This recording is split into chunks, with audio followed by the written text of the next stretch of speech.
this video today we're going to be talking about bags and what bag you need to take on your trip with you. We're going to start off first of all with the main bag that you're going to carry all of your kit in. And I'm a firm believer in duffel bags over rucksacks. And there's many reasons for this, but the main one generally is that in a duffel bag you can open up the whole top of the bag and you can see right in it. So you've got one big opening on the bag and you can get into it. Whereas with a rucksack, when you're carrying a rucksack, you go in from the top and guaranteed the one thing you want is going to be right down the bottom. So I'm a firm believer in duffel bags. Now this one here is the North Face duffel bag. This one I've probably owned now for about 10 years. It's still in really good condition and it's probably been up Kilimanjaro 6 or 7 times, this one. So you can see it's kind of well battered, but it's still got plenty of life left in it yet. Now the reason, like I say, I choose a duffel bag is because of the easy access to get into it. Everything's in one compartment so you can find things.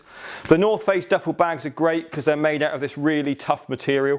If they get loaded on top of buses, on roof racks, you can drag it across an airport floor and your kit will be pretty safe. Also as well, they'll kind of be fairly waterproof as well in this. So when your porters and things like that or your yaks are carrying it in Nepal or up to Morocco, your bag won't get a battering in, neither will your kit.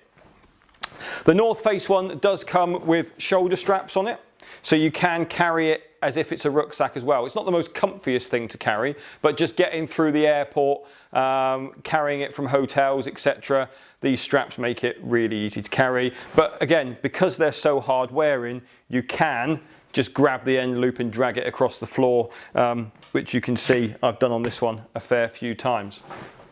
Inside it is just one big compartment, but it's also got this kind of handy area here to put different bits and pieces in, stuff you need to get your hands on pretty quickly.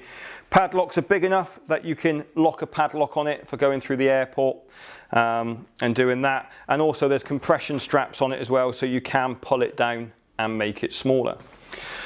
The North Face duffel bag, it comes in 5 sizes, but there's only really 2 that you need to worry about. So this is the large version here, and they also do an extra large version, which is huge. If you are going to be doing trips such as Island Peak and those sorts of things, then the big one is great. But for the majority of trips, the large one is perfectly adequate. This one here is a medium one, so you can sort of see the difference in size. You would probably struggle a little bit to get everything you needed into the medium-sized bag.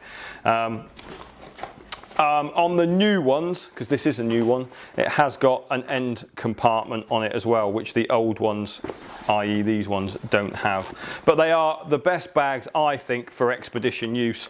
And if you're constantly going to be doing trips over and over again, then invest in one of these. And then it will just last and last and last. The thing with them is there is plenty of companies who have tried to copy the North Face duffel bag, and quite frankly, they just aren't as good.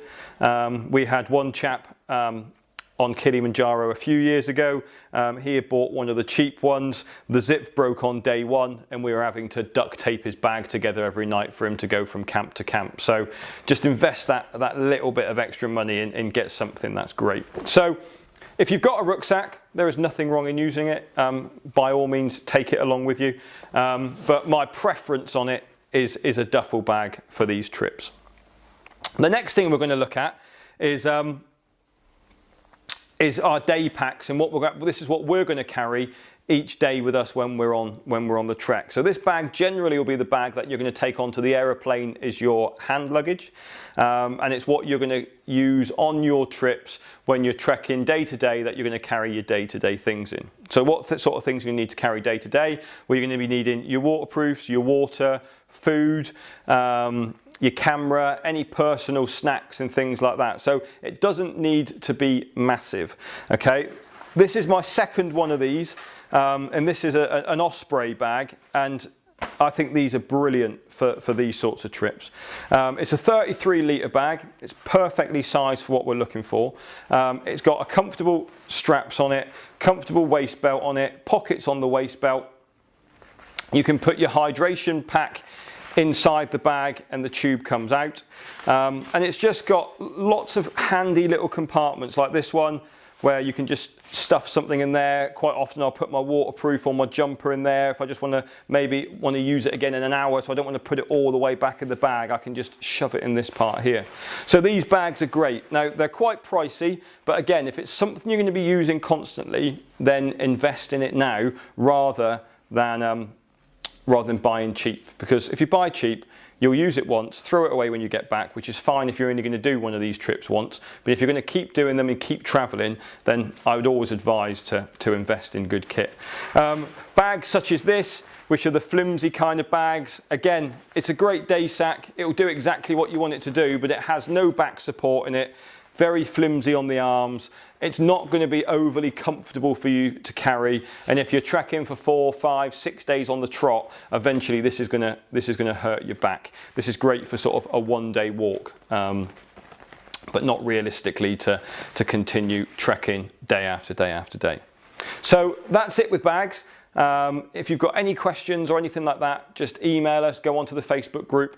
If you see something that you think, will that be suitable for what I'm looking for, then just send us a picture of it and we're more than happy to comment and give you our advice. But that's it for this week, and that's bags for you. Speak to you soon. Bye.